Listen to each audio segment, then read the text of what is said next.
I should have known something was wrong the moment I saw the curtain fall, not the velvet curtain of the Grand Opera House that descended with its usual theatrical flourish at intermission.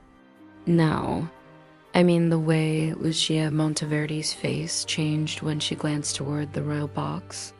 Just for a second, her mask slipped. The great soprano, London's most celebrated and controversial diva, looked terrified. Then she smiled, bowed to thunderous applause, and disappeared backstage. 15 minutes later, she was dead. My name is Eleanor Hayes. I'm telling you this story because Marcus Blackwood won't. He says witnesses should stick to facts, not feelings. But I was there. I saw what he saw, felt what the killer wanted us to feel, and I think you deserve to know how it really happened. Not the clean version that appeared in the Times, but the messy, human truth of how 9 people with 9 reasons for murder all gathered in one theater on one deadly night. Marcus had dragged me to the opera, though dragged isn't quite fair. He had received a peculiar telephone call that afternoon from Jonathan Sterling, the theater owner. Sterling's voice had crackled with barely suppressed panic through the receiver. Something will happen tonight. Mr. Blackwood, I feel it in my bones. Marcus had paused, unbuttoning his waistcoat, gray eyes narrowing. What sort of something, Mr. Sterling? I don't know. But the tensions, detective. They've reached a breaking point. Now, you might wonder why a nervous theater manager would telephone a private detective about vague premonitions. The answer is simple: money. Marcus had recently recovered some missing investment documents for Sterling, rather sensitive documents involving creative accounting that would have ruined him if discovered. Sterling owed him a favor, and Marcus was cashing it in. Observation, Miss Hayes, Marcus had said, adjusting his tie with that infuriating precision he applies to everything. Not pleasure. We're working. We're always working, I'd muttered. But I'd gone to change into my emerald evening gown anyway. The Grand Opera House was magnificent that night. All gilt and velvet and crystal chandeliers casting amber light across faces flushed with champagne and anticipation. Opening night of Carmen with Lucia Monteverde in the title role. Every seat sold, every critic present, every eye hungry for brilliance or failure. Marcus had secured a box with a perfect view of the stage and, more importantly, of the other boxes in the backstage wings. He'd spent the first act watching everyone except the performers. There, he had whispered during Carmen's habanera, gesturing subtly toward the royal box. Sebastian Ashworth. See how his hands grip the armrests? He's not here to review. He's here to confront. I'd squinted at the distinguished-looking man in the royal box. 40-something, prematurely gray, expensive evening wear slightly rumpled. The critic? The critic who published a scathing preview 3 days ago questioning Lucia's right to breathe, let alone perform. Marcus's voice carried that particular tone he gets when puzzle pieces start clicking together. Look at his face when she sings. That's not professional assessment. That's personal. He was right. Ashworth watched Lucia with the intensity of a man watching his own execution. The first act ended to rapturous applause. The curtain fell. The audience rose, streaming toward the grand salon for intermission champagne and the kind of gossip that makes London society so deliciously vicious. Marcus naturally went backstage. We're not supposed to, I'd started, but he was already flashing Sterling's guest pass at the stage door attendant, that charming smile firmly in place. The smile that makes people forget he's about to ruin their evening by solving their murders. Backstage was controlled chaos. Performers in Roman costumes rushed past, stage hands adjusted massive scenic pieces, and somewhere in the shadows, someone was shouting about a missing prop sword. The air smelled of grease paint, sweat, an expensive perfume. We found Sterling near the stage manager's desk, gray-faced and trembling. Thank God you're here, he breathed. I just received another note. Slipped under my office door during the performance. Marcus read it, expression unchanging. Then he showed it to me. Tonight, the performance ends permanently. The paper was expensive theater stationery. The handwriting was elegant but deliberately disguised. And the threat was unmistakable. Where's Miss Monteverde? Marcus asked quietly. Her dressing room, I assume. The scream cut through the backstage. Noise like a knife through silk. We ran. Here's what you need to understand about crime scenes. They're never as neat as newspaper accounts suggest. There's always something human and horrible about them.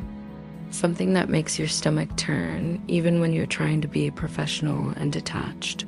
Lucia Monteverde lay in the stage left wings, crumpled against a painted backdrop of ancient Rome, her emerald silk gown pulled around her like spilled wine. The theatrical lighting cast her pale face in cruel relief, turning her from living legend to corpse in an instant. Around her throat, a braided stage rope had cut deep. I stopped breathing for a moment. Marcus touched my elbow, his version of comfort, and moved forward with that careful, measured walk he uses at crime scenes. Like he's afraid of disturbing ghosts. Don't touch anything, he said, not to me but to Thomas Fletcher, the stage manager who discovered the body. Fletcher looked like he'd aged 20 years in the last minute. Asterisk, asterisk. I came to give her the 5-minute warning. Fletcher managed, voice hoarse. She was just lying there. The rope. Christ, the rope. Inspector Carter arrived within minutes too quickly, I thought later. Almost like he'd been waiting nearby. He's Scotland Yard's finest, with sharp dark eyes and the kind of professional competence that makes you feel safer just having him around. Detective Blackwood. Carter's voice was clipped, efficient. I received word of a disturbance. I see we're past disturbance and well into murder. Between 8:40 and 9 o'clock, Marcus said, kneeling beside the body without touching it. See the champagne glass? Shattered, contents partially dried. The struggle happened at least 15 minutes before she was found. Intermission began at 8:30. The audience is still drinking champagne in the salon. They have no idea their Prima Donna won't be returning. I forced myself to look properly at the scene, artist training overriding my horror. The scattered costume jewelry, the rope dangling from the fly system above, the way Lucia's hands showed defensive wounds, broken nails, bruising on her fingers. She fought, I whispered. For 2 to 3 minutes, Marcus confirmed, standing. Strangulation isn't quick, Miss Hayes. The killer watched her die. That requires extraordinary hatred, or extraordinary coldness. Dr. Edmund Wells arrived, the theater physician summoned by Sterling. He examined the body with professional detachment, but I saw his hands shake slightly as he confirmed what we already knew. Death by strangulation, sometime between 8:40 and 9. She fought hard. There are fabric fibers under her nails. Dark wool, I'd estimate. Bag them, Marcus ordered. Then he turned to face the growing crowd of witnesses. Inspector Carter, I need everyone who was backstage during intermission assembled. Now. 20 minutes later, I sat in the rehearsal room with my notebook open, trying not to think about the fact that one of the 9 people in this room was a killer. Let me introduce you to them. Not the way the newspapers did all speculation and scandal, but the way they really were that night. Scared, guilty, and desperately trying to hide secrets that murder had just exposed. Sebastian Ashworth sat by the window. Tall frame folded into a chair, hands gripping the armrests with white-knuckled tension. The great critic looked like a man watching his career implode in real time. His evening suit was immaculate, but I noticed the loosened tie, the faint smudge on one cuff. The way his eyes kept darting to the door like he was calculating escape routes.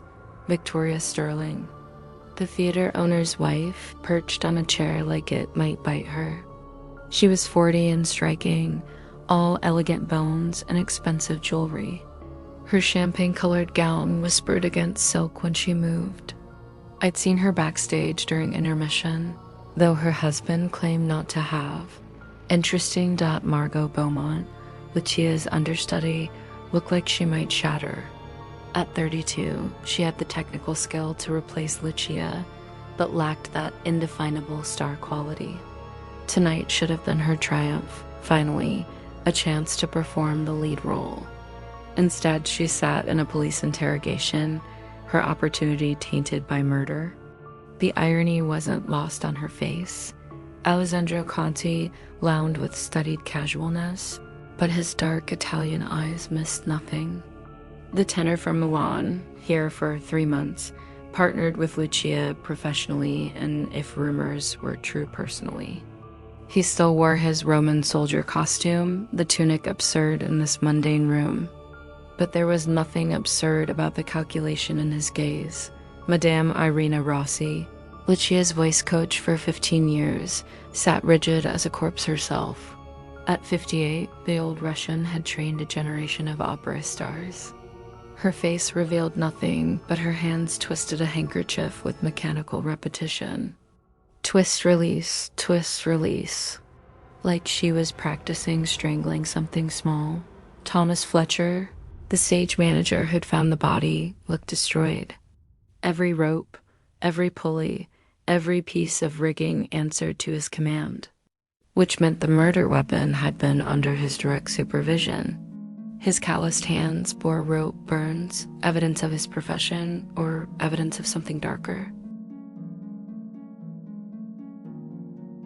Vivienne Rousseau, the French soprano, represented everything Lucia had suppressed. At 36, she possessed a voice nearly equal to Lucia's. Nearly, that word had defined her career.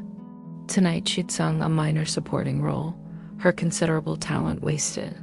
Her expression mixed grief with something that might have been relief. Dr. Edmund Wells completed our assembly, present as medical witness but not quite eliminated as suspect. Marcus never eliminates anyone until all secrets are exposed. And Jonathan Sterling himself, standing by the door with arms crossed and face unreadable. The man who'd predicted disaster now faced its reality. Marcus stood before us like a conductor before an orchestra, preparing to draw out harmonies and discords alike. "Ladies and gentlemen," he began, voice cutting through nervous murmurs. 1 hour ago, Lucia Monteverde was strangled backstage. One of you is her killer. The explosion was immediate. Ashworth surged to his feet, face flushed. This is preposterous. I'm a respected critic, not a sit down, Mr. Ashworth. Marcus's tone could have frozen champagne. Everyone in this room had reason to wish Miss Monteverde harm. Everyone had opportunity. Everyone will answer my questions fully and truthfully, or face obstruction charges. I watched 9 faces process this threat. Some paled, some flushed, some went very, very still, but everyone sat down. Let's begin simply, Marcus continued. Where were you between 8:30 and 9:15? Silence. Then chaos, everyone speaking at once, voices overlapping in desperate alibis. Marcus raised one hand. Silence fell. Mr. Ashworth, you first. The critic's jaw clenched. I was in the royal box, making notes for my review. The box attendant brought champagne at 8:40. She'll confirm it, will she? Marcus's tone suggested he already knew otherwise. Because I have a witness who heard you arguing with Miss Monteverde backstage at 8:35. Something about, you'll regret this, and I'll see you destroyed. Thomas Fletcher shifted uncomfortably. That was me. I heard them. Couldn't see who, but the voices. You're lying. Ashworth's composure cracked completely. I never, he stopped. Trapped by his own words, Marcus waited, that terrible patience of his letting silence do the interrogation. All right, Ashworth finally whispered. Yes, I went backstage. I had to speak with her privately. but I returned before 9. The attendant will confirm. The attendant will confirm you returned at 8:43, Marcus interrupted. Out of breath. Collar loosened. Something smudged on your sleeve. That gives you approximately 13 minutes unaccounted for, Mr. Ashworth. Time enough to commit murder if you're sufficiently motivated.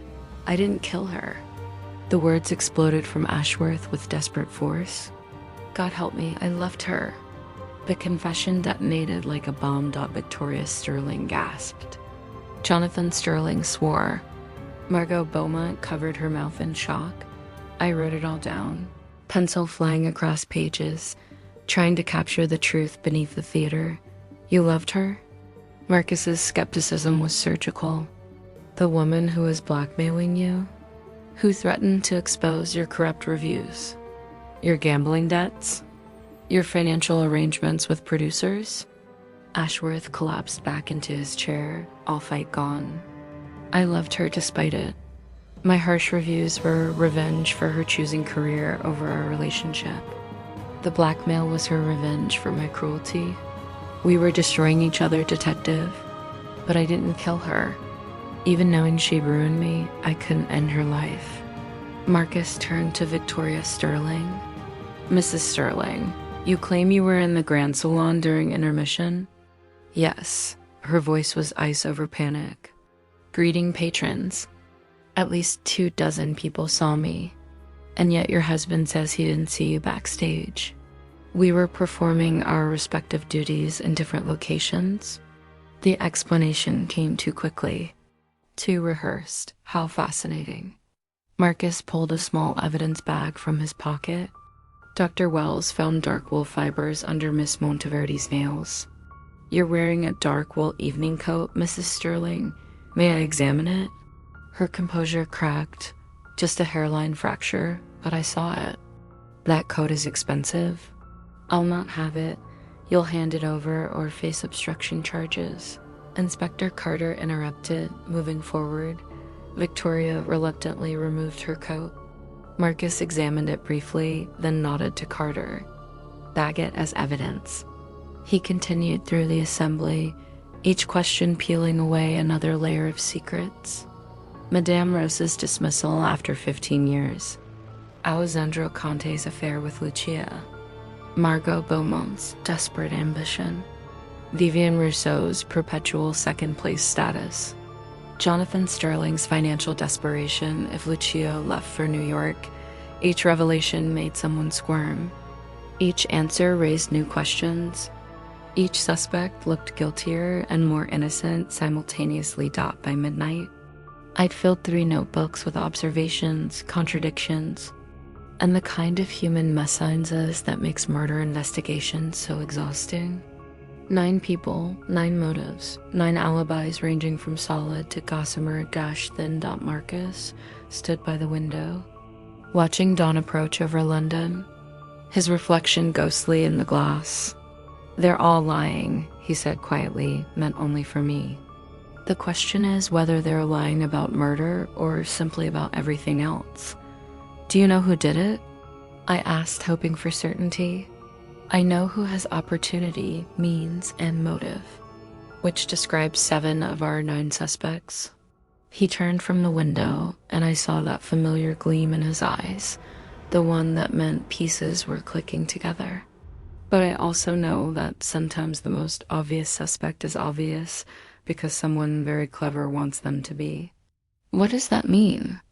It means, Miss Hayes, that we're not done. Not nearly done.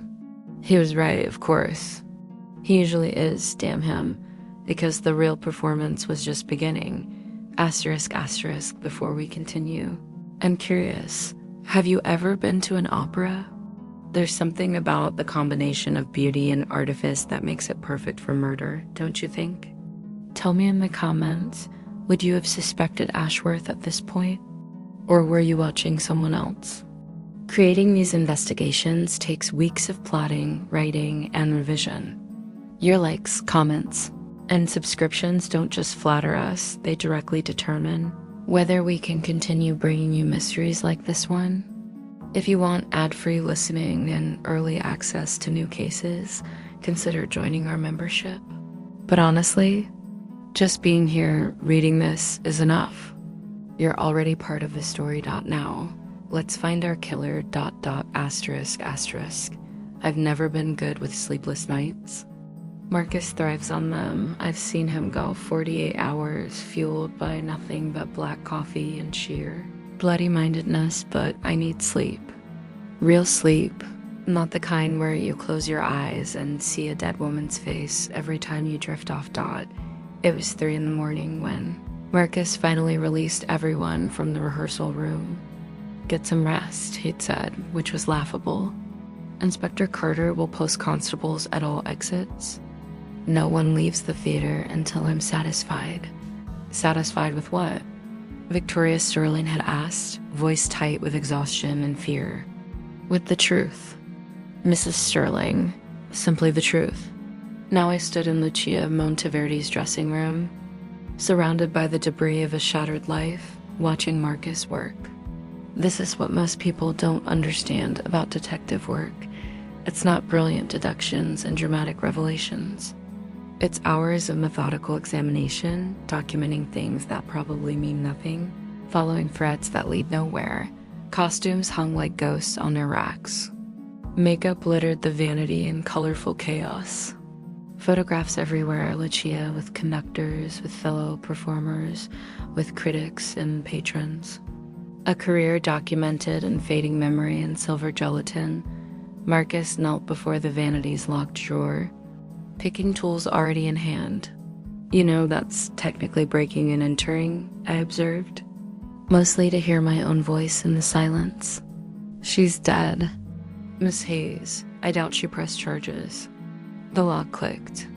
Besides, dead women often keep their best secrets in locked drawers. He wasn't wrong. Inside lay letters, dozens of them, tied with ribbon. Marcus selected one at random and read, his expression growing more troubled with each line. Then he handed it to me without a word. The handwriting was elegant, feminine, passionate. "Love letters, but not from Sebastian Ashworth." My breath caught as I read. "My darling Lucia, last night was perfection. When you sang the aria from Tosca, I wept not at the music, though it was sublime, but at the knowledge that you sang it for me. That every note, every breath, every moment of beauty was ours alone. Jonathan suspects nothing.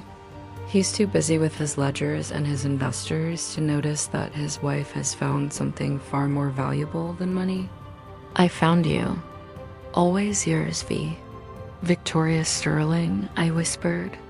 She was having an affair with Lucia, not was, is. Marcus held up another letter, dated 4 days ago.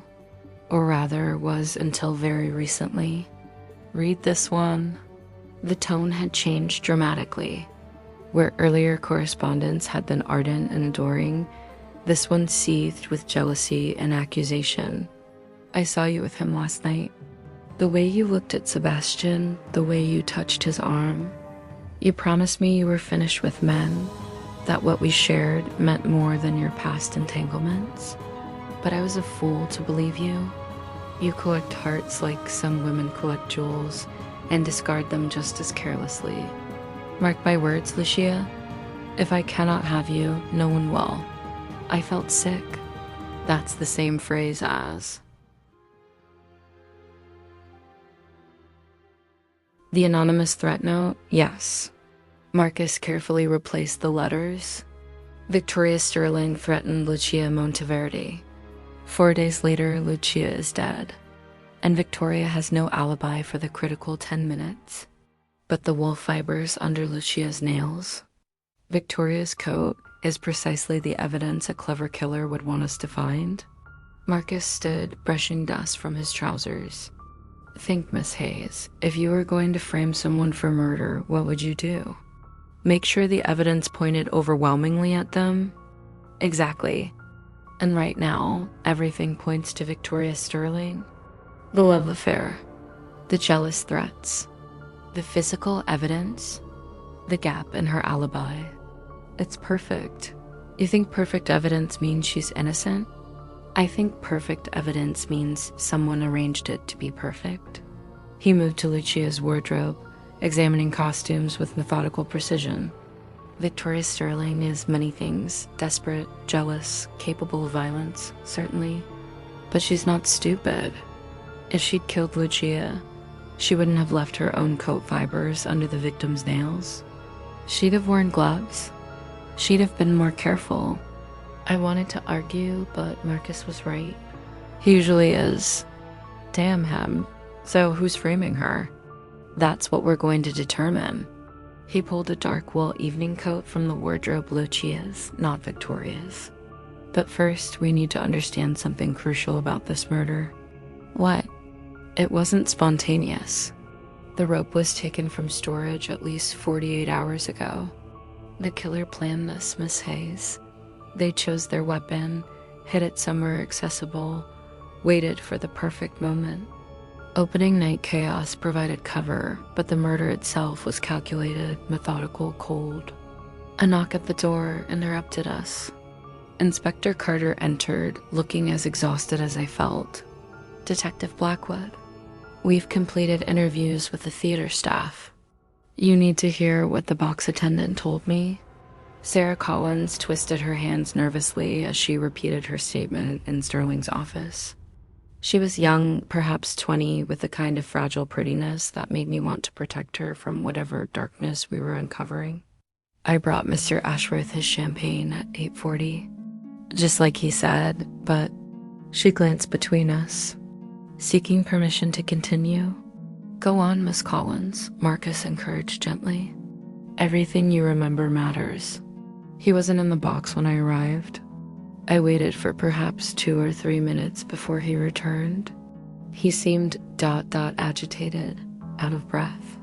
His collar was loosened and there was something on his sleeve. A smudge, like dust or dirt. Did you mention this to Mr. Ashworth? No, sir. It wasn't my place. What time did he actually return? 8:43, perhaps 8:44. Before the orchestra tuning at 8:45, certainly. After she left, Carter voiced what we were all thinking. Ashworth lied about his timeline. Left the box earlier, had time to commit murder, returned just before witnesses could establish he'd been gone. 30 minutes, I calculated, consulting my notes. Is that enough time?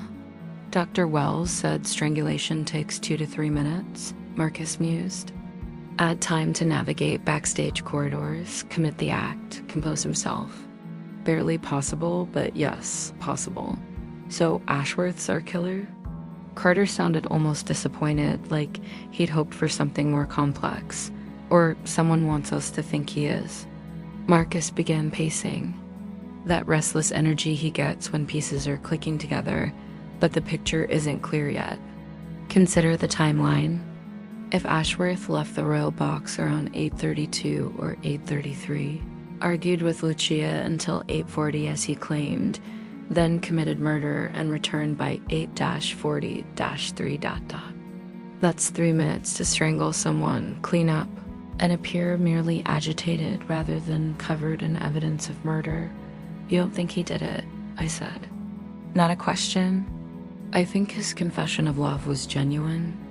That level of emotion is difficult to manufacture. Either Sebastian Ashworth is an exceptional actor, or he's genuinely devastated. But Marcus paused at the window, watching dawn strengthen over London. But someone knew about his relationship with Lucia. Someone knew about his argument with her.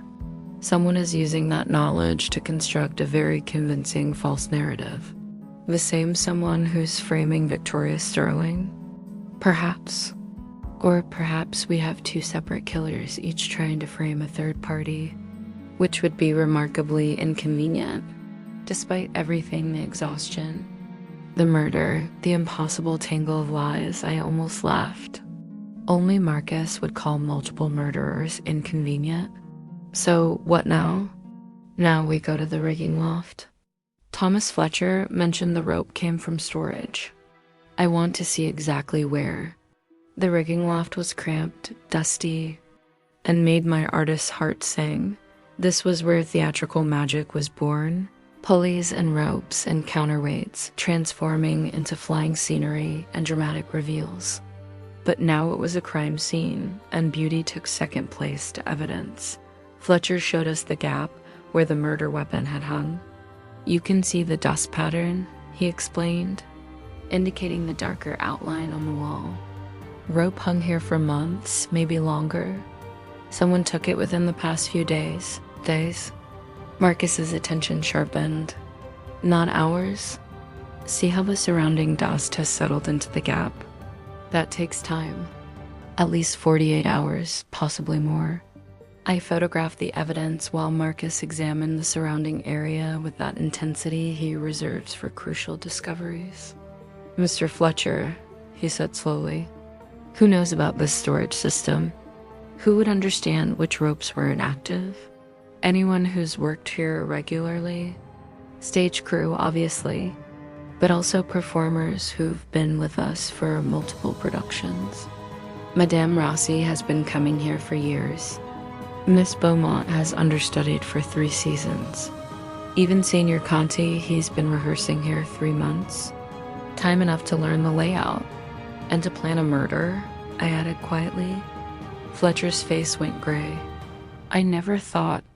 I knew tensions were high, but premeditated murder? Requiring technical knowledge of theater operations? Asterisk. Someone very clever," Marcus agreed. "Or someone desperate enough to spend weeks planning the perfect crime." He descended the stairs thoughtfully. "Miss Hayes, document everything. Inspector Carter, I need you to verify every alibi again, this time focusing on the past week. Who had opportunity to take this rope without being noticed?" "That could be anyone," Carter protested. "Then narrow it down. Who was in the building during off hours? Who had legitimate access to technical areas? Start there."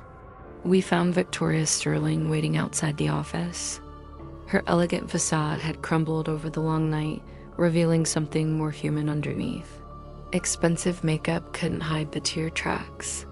Careful posture couldn't disguise bone-deep exhaustion. "Detective Blackwood," she said, voice steady despite everything. "I must speak with you about Lucia." Marcus led her into the office.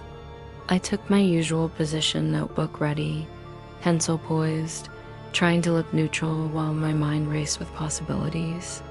"Mrs. Sterling, what can you tell me about your relationship with Miss Monteverde? You found the letters?" Not a question. She'd seen me in Lucia's dressing room. I suppose there's no point in denying it anymore. No point at all. Victoria's composure finally shattered. "Lucia and I were lovers for nearly 2 years. My marriage to Jonathan is ... convenient, socially advantageous, but passionless. Lucia understood me in ways my husband never could. She was brilliant, fascinating, alive in ways that made everything else seem gray. Until she rekindled her relationship with Sebastian Ashworth. The name hit Victoria like a physical blow. Until she betrayed me," she whispered. "I gave her everything. My heart, my reputation, my trust. And she threw it away for a man who'd spent 2 years publicly humiliating her. It was madness." I watched her carefully, trying to separate genuine grief from calculated performance. Victoria Sterling was an accomplished liar, that much was obvious. But beneath the lies, I sensed real pain. The kind that comes from loving someone who destroys you. Or perhaps, Marcus suggested gently, she never stopped loving Ashworth. Perhaps she used you as a diversion while plotting her revenge against him. Victoria's face went white. "You think she was manipulating me?" "I think Lucia Monteverde was extraordinarily complicated. Your letters suggest you discovered her renewed relationship with Ashworth 4 days ago. What did you do with that information?" I confronted her, demanded she end things with him. Victoria's voice broke. She laughed at me, said I was a pleasant diversion, but nothing more. That Sebastian was her true love, despite everything. That she was leaving London with him. Starting fresh in New York, how did that make you feel? How do you think? The words came out raw, unfiltered. Furious, betrayed, humiliated, I wanted to hurt her. Wanted her to feel what I felt. But murder? She met Marcus's eyes directly. I'm not a killer detective. Then where were you between 8:40 and 9 o'clock? The pause lasted 3 heartbeats too long. In the Grand Salon. As I stated, Mrs. Sterling, all right.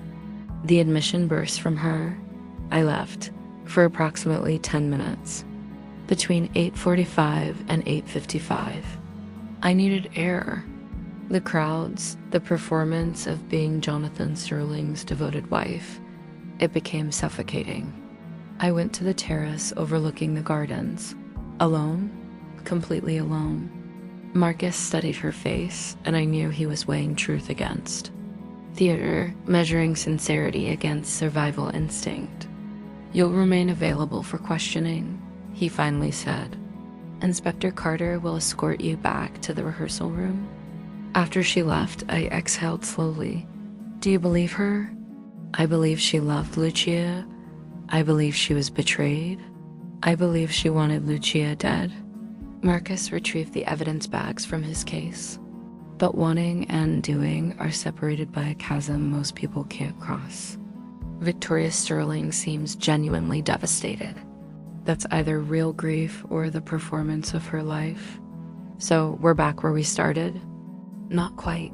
We now know 3 things. He counted them on his fingers. 1, the murder was planned days in advance. 2, the killer has intimate knowledge of this theater's operations. 3, someone is systematically framing multiple suspects, ensuring we have almost too many viable options. Too many suspects means we're not looking at the right person yet. Marcus pulled out the crime scene photographs, spreading them across Sterling's desk. Miss Hayes, your artistic eye, tell me what you see.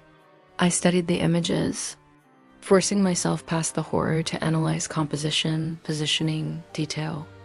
The shattered champagne glass, the rope arrangement, the way Lucia's body lay against the backdrop. The champagne glass, I said slowly. Look at the liquid pattern on the floor. It's partially dry, which suggests it broke at least 10 to 15 minutes before the body was discovered. Meaning? Meaning the struggle occurred closer to 8:40 than 9 o'clock. That actually supports Ashworth's timeline. If he returned to the rail box by 8:43, then he either didn't commit the murder, or he's the most efficient killer I've encountered. Marcus picked up another photograph. What else? The rope. It's wrapped around her neck with precision. Not chaotic or desperate, methodical. Someone with technical knowledge. Someone who works with ropes regularly. Fletcher, I breathed. The stage manager. Or Madame Rossi. Voice coaches spend decades positioning students physically, adjusting posture, applying precise pressure for optimal vocal production. She'd understand exactly how much force to apply, how long to maintain it. A horrible thought occurred to me. Marcus, what if it's not about who killed Lucia, but why the killer chose this specific method? Strangulation with a theater rope, during a performance, surrounded by hundreds of witnesses. It's theatrical. Deliberately so.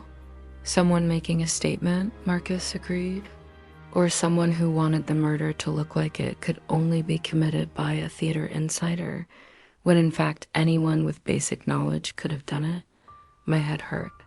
This is impossible. No, just complex. He gathered the photographs. Come on. We're going to interview Madame Rossi again. Something she said earlier didn't quite fit.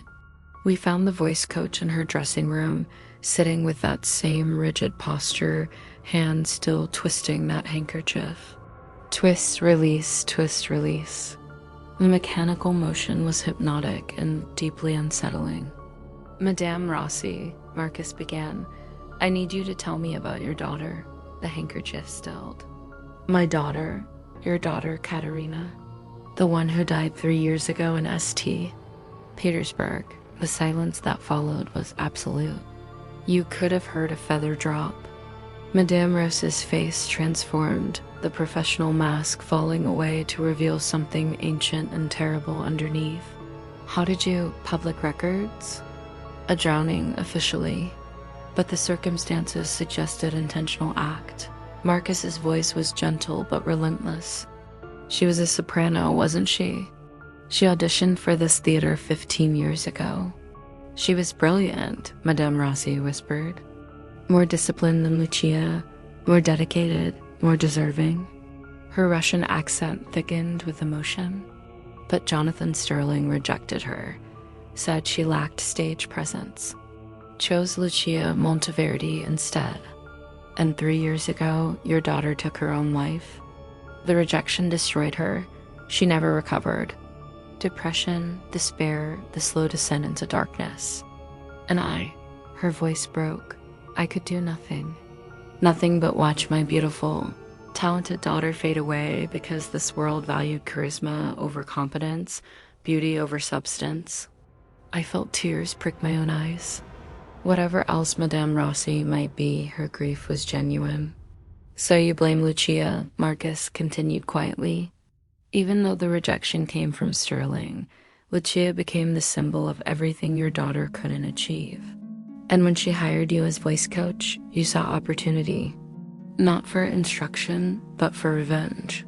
15 years, Madame Rossi breathed. 15 years I watched her succeed where my Katerina failed. 15 years I guided her, shaped her, made her the star she became. And 3 days ago, she dismissed me like servant. Like garbage? So you killed her? No. The denial came sharp and immediate. I wanted to. God knows I wanted to. But I am old woman, detective, old and tired. My revenge was always going to be watching Lucia destroy herself.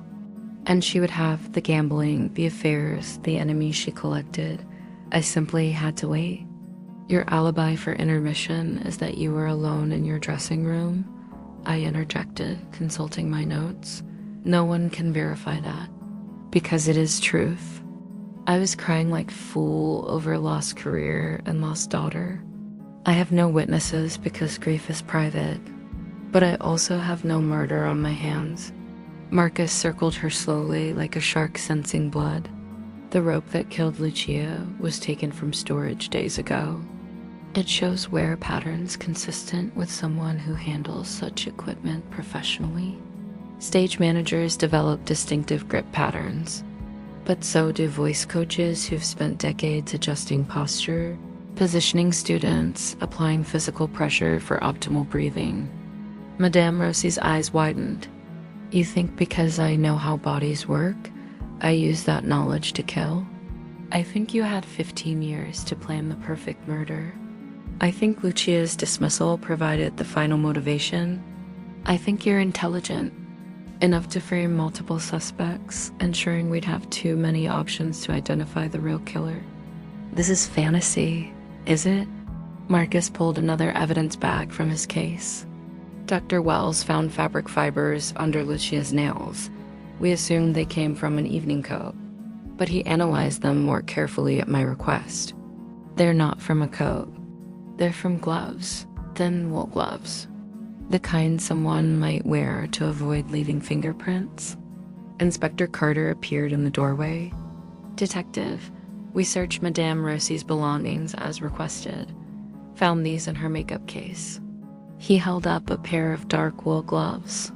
Recently washed, but still carrying traces of something dark in the seams. Blood. Madame Rossi's face transformed again. The grief-stricken mentor dissolved, leaving something far more calculating underneath. You cannot prove those gloves were used in the murder, she said quietly. Many people wear gloves. Blood could be from anything. True, but combined with a forged diary entry. What diary? I interrupted, confused. Marcus pulled a leather-bound journal from his case, found hidden in the rigging loft. Lucia's diary, with a final entry dated yesterday. An entry claiming Victoria Sterling threatened her, using the exact phrase from Victoria's letter. An entry written precisely the same hand as earlier entries, except he flipped through pages. Except earlier this week, Lucia noted that her hand was injured. Writing had become painful. Her subsequent entries grew shorter, handwriting larger, until this final entry, which is lengthy, detailed, and shows no signs of hand injury. Forged, I breathed. Someone copied her handwriting. Someone with access to earlier entries as reference. Someone who knew where the diary was hidden. Someone with intimate knowledge of Lucia's life, her relationships, her secrets. Someone like a voice coach who'd worked with her for 15 years. Carter added ... Madame Rossi sat motionless, decades of rage finally spent. My Caterina was worth 10 of Lucia Monteverde, she said quietly. She deserved the career, the acclaim, the life. Instead, she got rejection and death, while Lucia got everything. It wasn't fair. It was never fair. So you appointed yourself judge and executioner, Marcus said. You took justice into your own hands and destroyed lives with the same methodical precision. You used to develop vocal technique. 3 years, she admitted, since the day Caterina died. 3 years of planning, waiting, preparing. Lucia's dismissal simply provided justification. She proved herself as monstrous as I always believed. And framing Victoria Sterling? Collateral damage. She was weak, emotional, obvious. The perfect scapegoat, and her exposure adds delicious complexity. The theater owner's wife, the scandalous affair, the jealous lover. Maximum suffering for maximum impact. I felt sick. This woman had spent 3 years planning not just murder, but the systematic destruction of multiple lives. And she'd nearly succeeded. Inspector Carter moved forward with handcuffs. Irina Rossi, I'm arresting you for the murder of Lucia Monteverde. As he led her away, Madame Rossi paused at the threshold, looking back at us. She would have been magnificent in Act 2, she said. I trained her well. That, at least, no one can take from me. Then she was gone. Marcus and I stood in the empty dressing room, exhausted and strangely hollow. We'd solved the murder, prevented an innocent woman from hanging, exposed decades of rage and revenge. So why did I feel like we'd lost? You knew, I said quietly. When did you know? When I saw the diary. The handwriting was too perfect. People compensating for injury changed their writing style.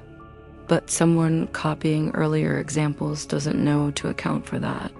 He closed his case with a decisive click. The rest was connecting pieces that were always there, the rope timing, the glove fibers, the intimate knowledge of theater operations and Lucia's life. She almost got away with it. She did get away with it. For 3 years, she worked beside her victim, planned the perfect crime, waited for the ideal moment.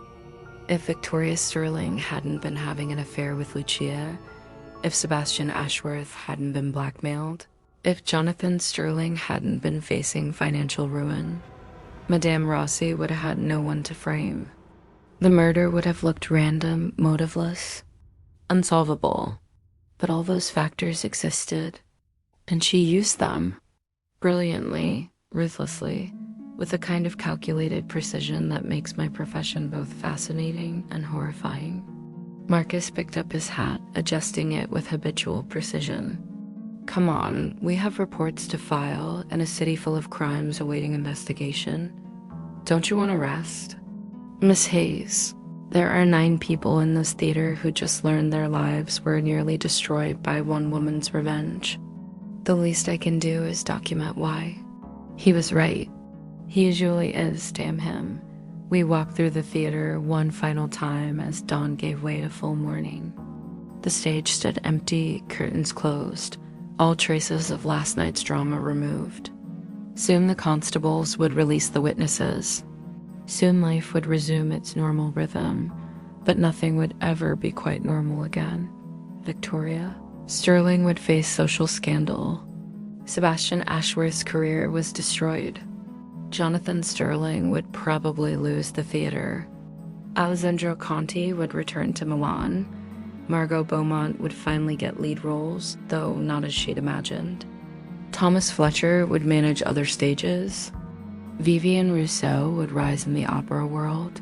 Dr. Wells would continue healing. Everyone survived. Everyone changed, and Lucia Monteverde would become a legend, the brilliant soprano murdered at the height of her powers. Her flaws forgotten, her cruelties rewritten as artistic temperament. "Marcus," I said as we reached the theater steps, "do you think Madame Rossi was insane?" He considered this, gray eyes distant. "That's for philosophers and psychiatrists.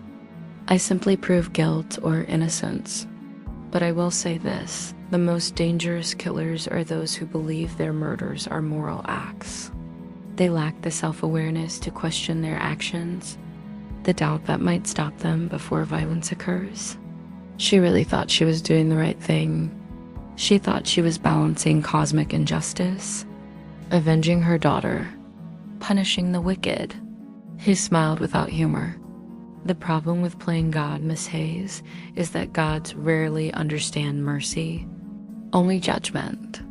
We descended the steps into morning London, leaving the closed case behind but carrying its lessons forward.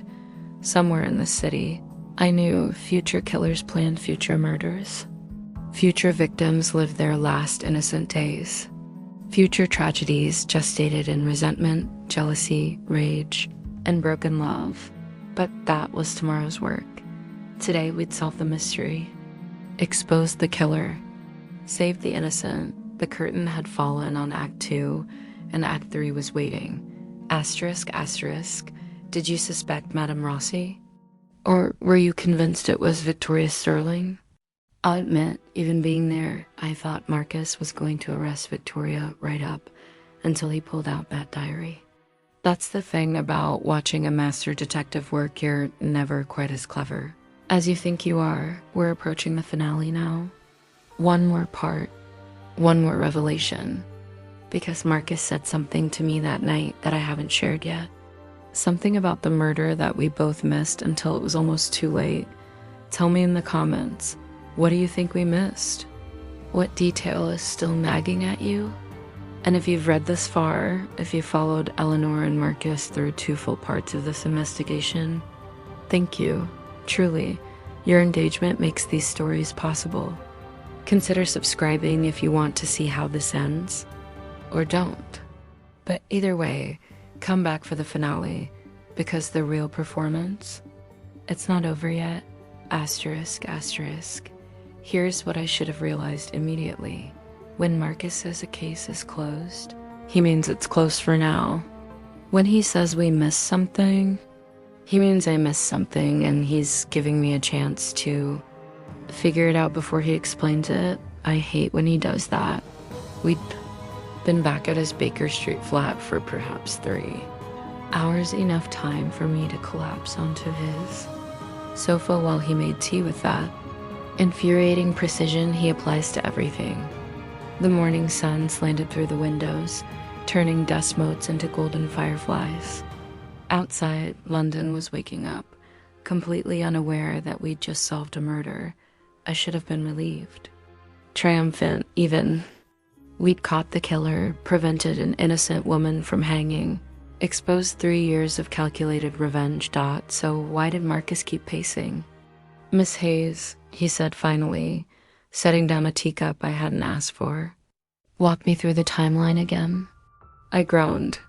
"We've been through it 6 times, then the 7th time should be easy."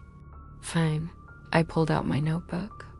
Pages now wrinkled and coffee-stained, and began reciting facts I could probably repeat in my sleep. 8:30, intermission begins. Audience goes to Grand Salon. Performers scatter backstage. 8-30-5. Thomas Fletcher hears Ashworth arguing with Lucia. 8:40. Ashworth returns to Royal Box, claims argument ended. 8:43. Box attendant confirms Ashworth's return. Notes he's agitated. 8:40 to 9, Lucia murdered. 9:15, body discovered by Fletcher and Madame Rossi. Claims she was in her dressing room alone. No alibi, which makes sense if she was committing murder. Marcus stopped piecing. Does it? What do you mean, does it? She confessed. We have physical evidence. The gloves, the diary forgery, the motive. She confessed to planning the murder for 3 years. To hating Lucia. To wanting her dead. He turned to face me, gray eyes sharp despite our sleepless night. But did she actually confess to committing the murder? I flipped back through my notes, reading Madame Rose's actual words. She said Lucia deserved it, that Katerina was worth 10 of her, that she'd spent 3 years planning. But the actual moment of death, I looked up, stomach sinking. She never actually said she strangled Lucia. No, she didn't. But the evidence proves she planned a murder. It proves she took the rope, forged the diary, tried to frame Victoria Sterling. But does it prove she was the one who actually wrapped that rope around Lucia's throat? I felt suddenly very awake. You think someone else committed the murder? I think we may have arrested the planner but missed the executioner. Marcus began pacing again, that restless energy returning. Consider, Madame Rossi is 58 years old. Lucia was 34 in the prime of life. A trained performer with excellent physical conditioning. Dr. Wells said the victim fought hard-broken nails, defensive wounds, a struggle lasting 2 to 3 minutes. Does that sound like a 58-year-old woman overpowering a young, strong victim? If the victim was surprised, Lucia was suspicious of everyone. She knew she'd made enemies. She'd received threats. Would she really let an elderly voice coach approach close enough for strangulation without resistance? My mind raced backward through the evidence, looking for what we'd missed. The gloves had blood traces. That's proof of involvement. It's proof someone wearing those gloves had contact with blood. But whose blood? When? Under what circumstances? Marcus stopped at the window, staring down at Baker Street. What if Madame Rossi planned the murder, provided the weapon, created the perfect frame for Victoria Sterling, but had someone else commit the actual killing? Who? Someone stronger. Someone Lucia would trust enough to approach without suspicion. Someone with their own motive who could be manipulated into acting on Madame Rossi's carefully laid plans. I thought about our 9 suspects, running through them systematically. Alessandro Conti? He's strong. He was Lucia's lover. His alibi is verified. Multiple witnesses, asterisk, Thomas Fletcher. He knows the rigging, also verified. Too many people saw him during intermission. Then who? The doorbell rang, cutting me off. Marcus moved to answer it with unusual speed, like he'd been expecting this. Inspector Carter stood on the threshold, face grim. Detective Blackwood, we have a problem. The problem was that Madame Irina Rossi had hanged herself in her cell at Holloway Prison. We stood in the warden's office 3 hours later, reading the suicide note she'd left. Her handwriting, that elegant script we'd seen in the forged diary, covered 2 pages of prison stationery.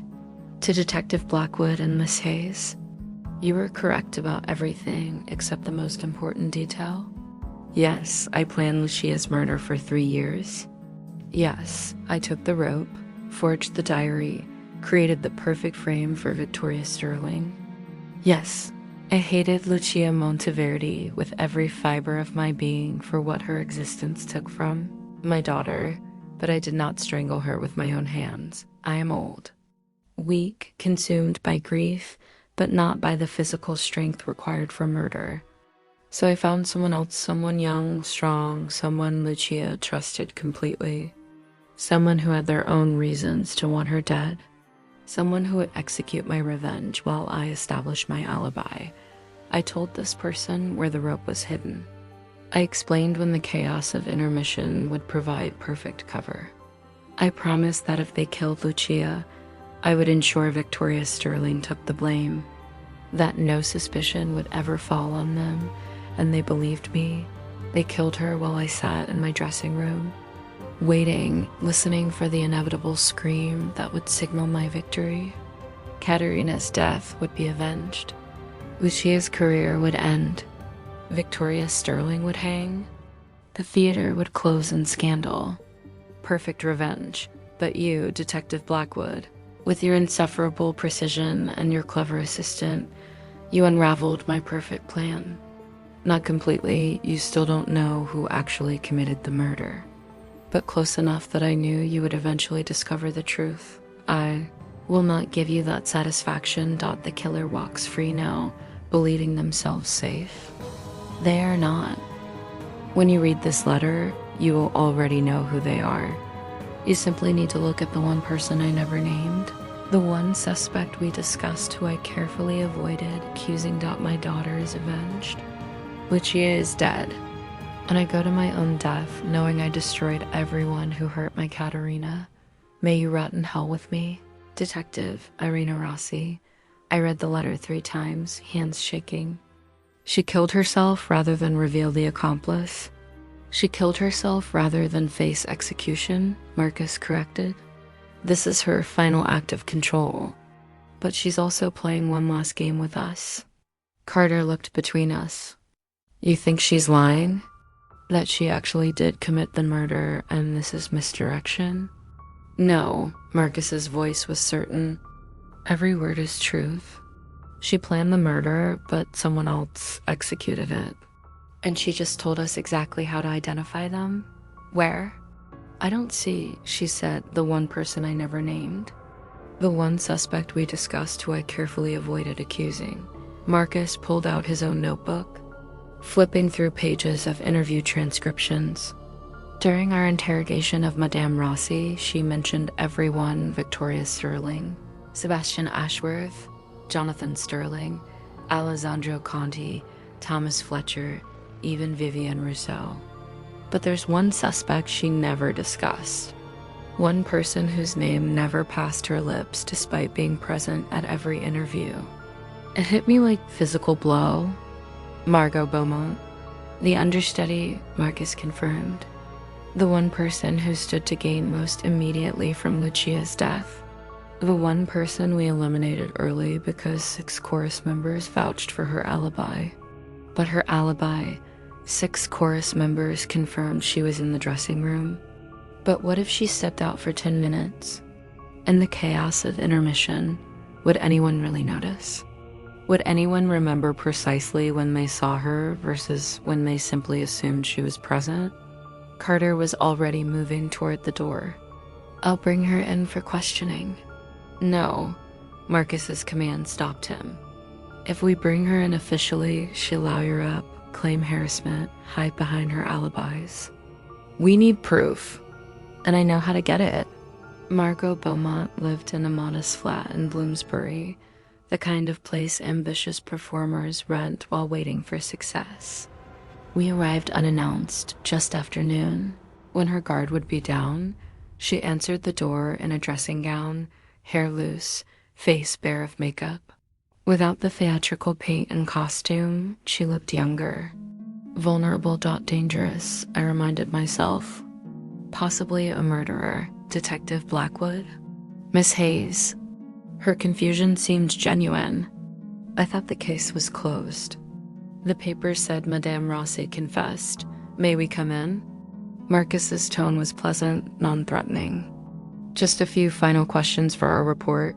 She hesitated just a fraction of a second, then stepped aside. Of course, though I don't know what else I can tell you. The flat was small but carefully maintained. Sheet music covered every surface. Photographs of Margot in various roles lined the walls, always supporting parts, always understudying, never the star dot, always second place. Marcus examined the photographs with apparent casualness. You've been understudying at the Grand Opera House for 3 seasons. That's unusual persistence. I'm waiting for my chance. Margot's voice carried defensive pride. Every understudy does. But your chance never came while Lucia Monteverde held the lead roles. Marcus turned to face her. That must have been frustrating. Opera is competitive. I understood that when I chose this career. Did you? He moved closer, not threatening, just intensely present in that way he has. Because I've been reviewing your history, Miss Beaumont. 3 years ago, you were promised the lead in Carmen. Jonathan Sterling had verbally committed. Then Lucia Monteverde became available. And suddenly your contract was forgotten. Margot's composure cracked slightly. These things happen. 2 years ago, you were rehearsing La Traviata. 4 weeks before opening, Lucia decided she wanted the role after all. You were demoted to chorus. Last year, you were finally given Tosca, opening night. Lucia attended, decided your interpretation was derivative, and used her influence to have you replaced mid-run. Each revelation hit Margot like a slap. Her face flushed, hands clenched, carefully maintained composure dissolving. She destroyed every opportunity, Margot whispered. Every single chance. 3 years of waiting, hoping, working twice as hard for half the recognition. And Lucia just took it because she could. Because the world gave her everything and gave me nothing.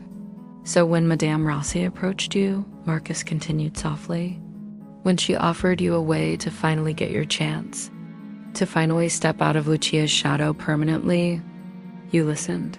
I don't know what you're talking about. Madame Rossi left a suicide note. She confessed to planning the murder, but not executing it.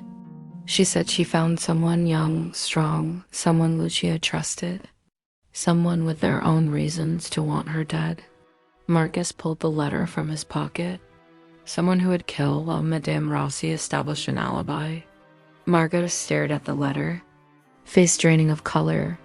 Your alibi is 6 chorus members who say you were in the dressing room during intermission, I said, finding my voice. But chorus members come and go during intermission. In the chaos, would they really remember if you stepped out for 10 minutes? Or would they just assume you were there, the way they assume the sun rose this morning?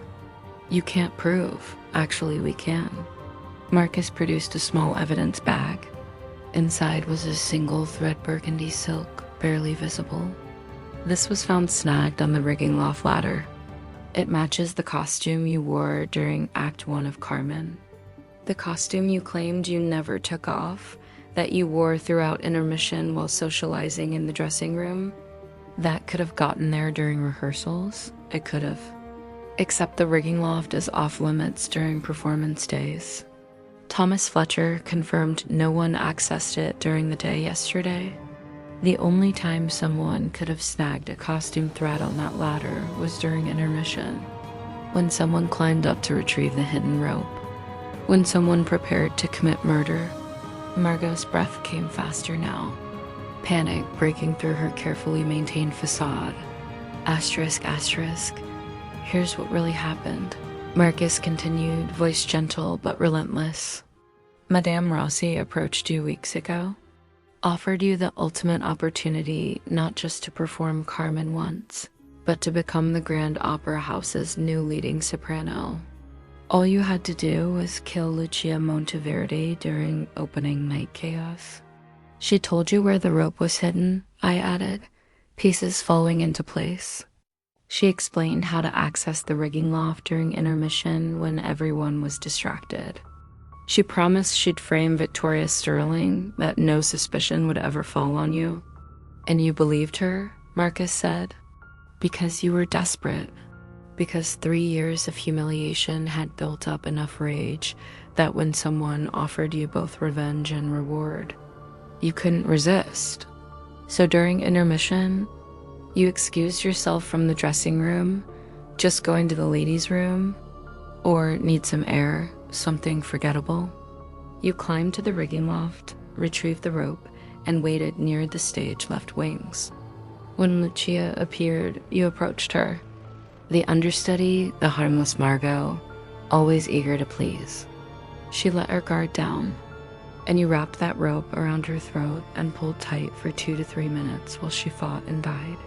Then you returned to the dressing room, slipped back into the group, established your alibi through simple presence.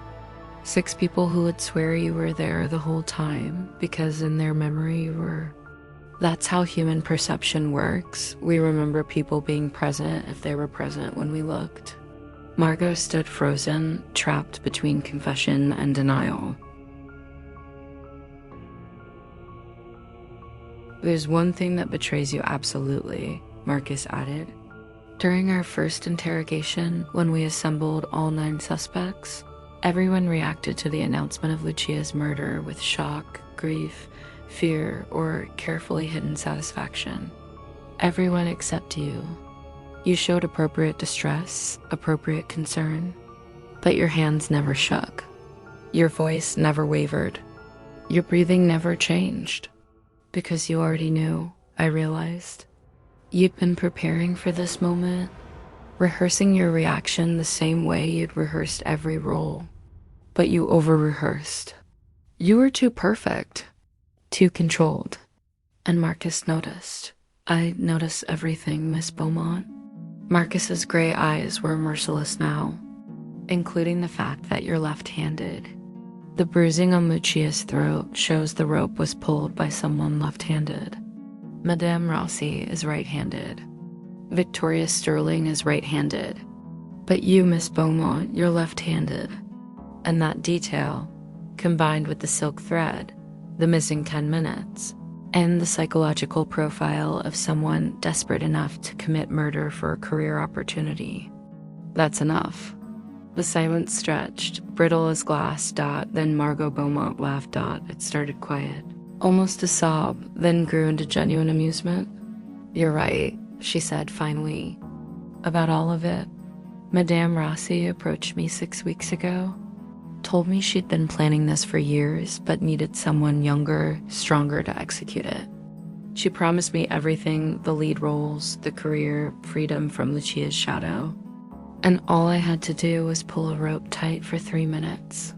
3 minutes, I whispered, horrified. You watched her die for 3 minutes.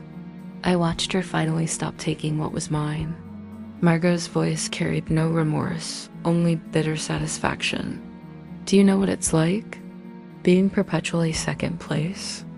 Having the talent, the skill, the dedication, but lacking that indefinable star quality that makes directors choose someone else. Lucia had everything handed to her. She was brilliant, yes, but she was also lucky. Born beautiful, born charismatic, born with the kind of natural advantage the rest of us can never overcome. So you killed her? I freed myself. Margot met Marcus's eyes directly. And I'd do it again. Madame Rossi gave me the perfect plan. The weapon, the timing, the frame for Victoria Sterling. All I had to do was act. An acting detective is what I do best. Except you forgot something, Marcus said quietly. Madame Rossi planned to frame Victoria Sterling, but she also planned to frame you. Margot's smile faltered. What? The silk thread snagged on the ladder? Madame Rossi planted it. The positioning of evidence, arranged to eventually point to you. She was playing a longer game, Miss Beaumont. She didn't just want Lucia dead. She wanted everyone who'd benefited from Katerina's rejection to suffer, including you, the understudy who would take the role her daughter was denied. You were never going to get away with this, I added, understanding flooding through me. Madame Rossi was using you the same way she used Victoria Sterling. Multiple scapegoats, multiple layers of misdirection, maximum destruction for maximum revenge. Margot's face transformed comprehension followed by rage, followed by something like despair. She was going to let me hang. Eventually. After you'd enjoyed a few months of success, performed the roles you dreamed of. Then the evidence would emerge, piece by piece, until we arrested you instead of her. She'd have her revenge on Lucia, on Victoria, on Jonathan Sterling's theater, and on you, the understudy who got what Katerina never could. That's... Margot sank onto the sofa, all strength gone. That's monstrous. That's comprehensive revenge, Marcus corrected. That's 3 years of planning every detail, accounting for every variable, ensuring maximum suffering. You were never her accomplice, Miss Beaumont. You were her weapon. And when a weapon has served its purpose, it's discarded. Inspector Carter stepped into the room. He'd been waiting in the hallway, listening to everything. Margot Beaumont, I am arresting you for the murder of Lucia Monteverde. She didn't resist as he cuffed her, didn't protest or deny, just looked at Marcus with hollow eyes. How did you know? She asked. Really know? Before the thread, before the handwriting analysis. When did you know? Marcus considered this. When you asked me if the case was closed, most innocent people would say, did you catch the killer? Or is it over? You asked if the case was closed because you were worried about procedural details, about whether we might continue investigating despite Madame Rossi's arrest. That's the concern of someone with something to hide, Miss Beaumont. Always has been. They led her away. Through the window, I watched the police motor car disappear into London traffic, carrying another murderer to justice. Marcus and I stood in that small flat surrounded by photographs of roles never performed and dreams that had curdled into murder. She really thought she'd get away with it. I said quietly, they always do. That's the tragedy of murder. It's almost always committed by people who believe themselves clever enough to escape consequences. Marcus retrieved his hat, adjusting it with habitual precision. Come on, Miss Hayes. We have reports to file and probably several newspapers to avoid. This will be quite the scandal. Marcus? I stopped him at the door. When did you actually know it was Margot? Before the thread, before the handwriting. When? He smiled, that rare, genuine expression he saves for moments when I ask the right question. I've known since the moment she walked into that first interrogation. She was too perfect, too controlled, too rehearsed, but I had no proof. So I let her believe she'd gotten away with it. Let her relax, drop her guard. Then I went looking for the evidence I knew had to exist. The thread. The thread. The left-handed bruising. The missing 10 minutes. All there, waiting to be found. Evidence always is, Miss Hayes. You just have to know where to look and be patient enough to find it. And if you've been wrong, I wasn't. But if I wasn't, he held the door for me, ever the gentleman despite solving murders through the night. My confidence isn't arrogance, Miss Hayes. It's simply that I never accuse until I'm certain. And by the time I accuse, I'm always right. You're insufferable, you know that? So you keep telling me. Usually around 3 in the morning when you're exhausted and I'm making you recite timelines. And yet I keep coming back. Because you love it. The puzzles, the chase, the moment when everything clicks into place. You're a detective at heart, Eleanor Hayes. You just needed someone to show you how. We descended the stairs into afternoon sunlight. Behind us, Margot Beaumont's flat stood silent, already becoming a memory. Tomorrow, the newspapers would scream about the Opera House murders, the Sopranos strangled, the voice coach's revenge, the understudy's ambition turned deadly. They'd get most of it wrong, as newspapers do. They'd sensationalize the affair between Victoria and Lucia. They'd paint Sebastian Ashworth as a victim or villain, depending on editorial politics.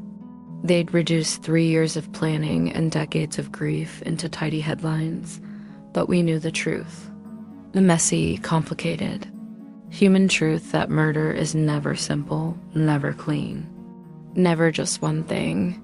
3 months later, I was surprised to receive an invitation. The Grand Opera House reopening gala performance new management cordially invites Miss Eleanor Hayes and Detective Marcus Blackwood. The theater had been purchased by a Parisian consortium, refurbished, rebranded. Jonathan Sterling had lost everything and moved to America. Victoria Sterling had divorced him and disappeared to Switzerland. Sebastian Ashworth wrote under a pseudonym for provincial newspapers. Alessandro Conti returned to Milan. Thomas Fletcher managed another theater. Vivienne Rousseau was now a leading soprano in Paris. Everyone scattered. Everyone rebuilding lives shattered by murder and revenge. Were we going? I asked Marcus when he appeared at my studio that afternoon. Do you want to? I considered this. The theater held such terrible memories: Lucia's body, Madame Rossi's confession, Margot's cold admission. But it also held beauty, art, the magic of performance that made all that darkness possible. Yes, I decided. I think I do. But only if you promise not to solve any murders during intermission. I can't promise that, Miss Hayes. Murders happen. Then I'm bringing my own notebook. If we're solving crimes, I'm taking proper notes this time. You always take proper notes. Proper, organized notes. Your system is chaos. My system is perfect. Your system is chaos disguised as precision. We bickered all the way to the theater that evening. The kind of comfortable argument that comes from working together long enough that you know each other's rhythms. The Grand Opera House glowed with new light, new management. New performers bringing life back to a space death had tainted. We took our seats, not a box this time. Just regular orchestra seats, and watched the curtain rise on a new production. New soprano, new tenor, new story. The same old magic. During intermission, Marcus actually stayed in his seat. No investigating? I teased. Not tonight. Tonight we're simply audience members enjoying opera. He smiled. Besides, I checked everyone's backgrounds before accepting the invitation. No one here has motive, means, or opportunity for murder. You're incorrigible. I'm thorough. The second act was magnificent. The new soprano, a young woman from Vienna with a voice like crystal sang her heart out. She'd never be Lucia Monteverde. No one would. But she didn't need to be. She was herself, and that was enough. After the performance ended, as we filed out with the chattering crowd, I realized something. Marcus, I said, we never talked about Madame Rossi's note. The final line. May you rot in hell with me? I know. You think she's there? Hell? I think she's wherever people go when they let revenge consume everything else they were. Whether that's hell or simply oblivion, I couldn't say. He paused on the steps, looking back at the theater. But I know where Lucia is. Where? Here, in this building, in this art, and the music that continues despite everything. Madame Rossi wanted to destroy her completely. Instead, she immortalized her. There's probably a moral in that somewhere. Probably. We walked into the London night. Just another gentleman in a bowler hat and his female companion. Unremarkable among thousands. Behind us, the Grand Opera House blazed with light. Refusing to be dimmed by tragedy, somewhere in that building, I imagined, Lucia Monteverde's ghost watched the new soprano with professional assessment, already planning her review, somewhere in Holloway Prison's graveyard. Irina Rossi's body rested beside her daughter's ashes. Revenge finally exhausted Dot somewhere in a cell awaiting trial.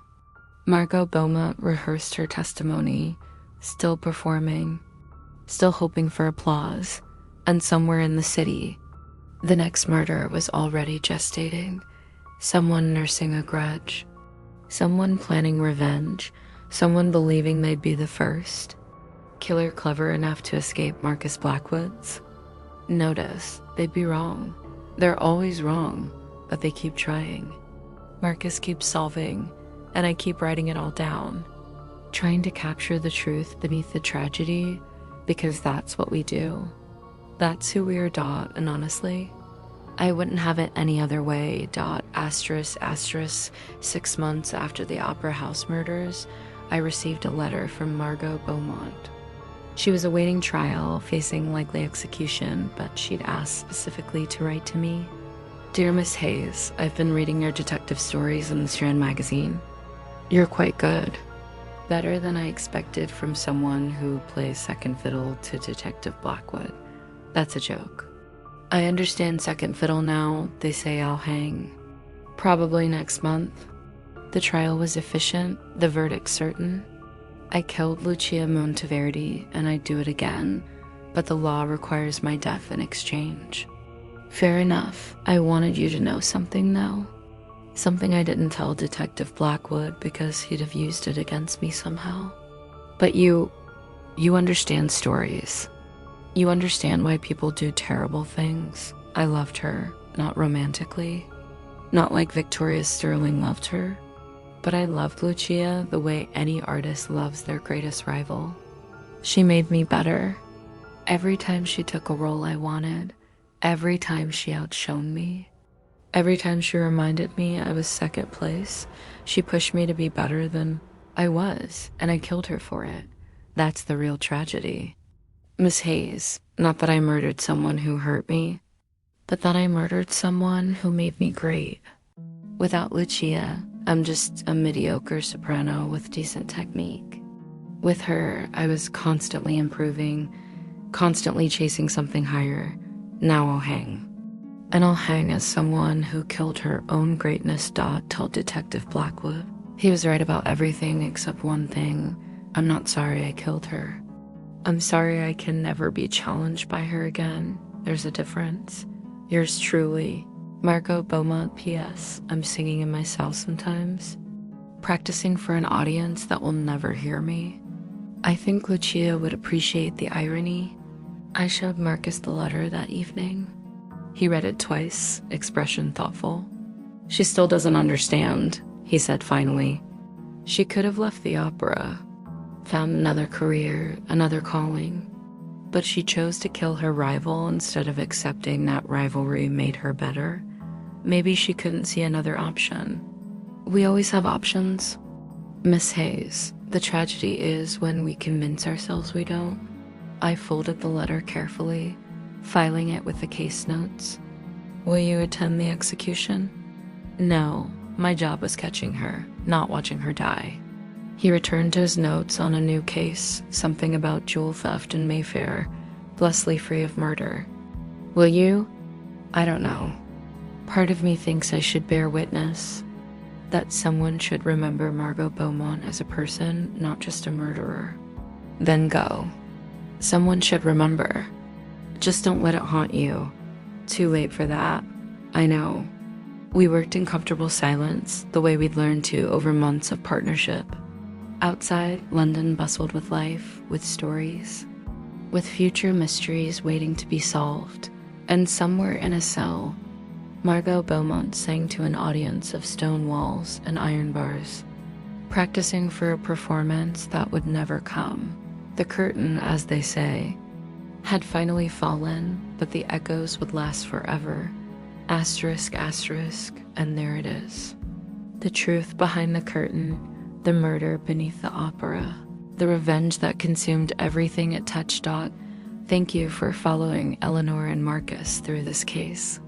Thank you for reading to the very end, for caring about these characters, for solving alongside them. Did you suspect Margot? Or did you, like me, get distracted by Victoria Sterling's affair and Ashworth's confession? That's the thing about murder. The truth is rarely where you expect it. This is our longest mystery yet, and creating it took weeks of plotting, writing, and revision. Your engagement, your comments, your theories, your presence makes these stories possible. If you want more Marcus and Eleanor, let me know in the comments. Should they investigate another theater? A country estate? A locked room mystery? What would you like to see them solve next? And if you've enjoyed this journey, consider subscribing or joining our membership for early access and behind-the-scenes notes about how these mysteries are constructed. Or simply share this with someone who loves a good detective story. But honestly, just being here, reading this, caring about justice for a fictional soprano murdered in a fictional theater, that's enough. You're already part of the story. Until the next mystery, Eleanor Hayes.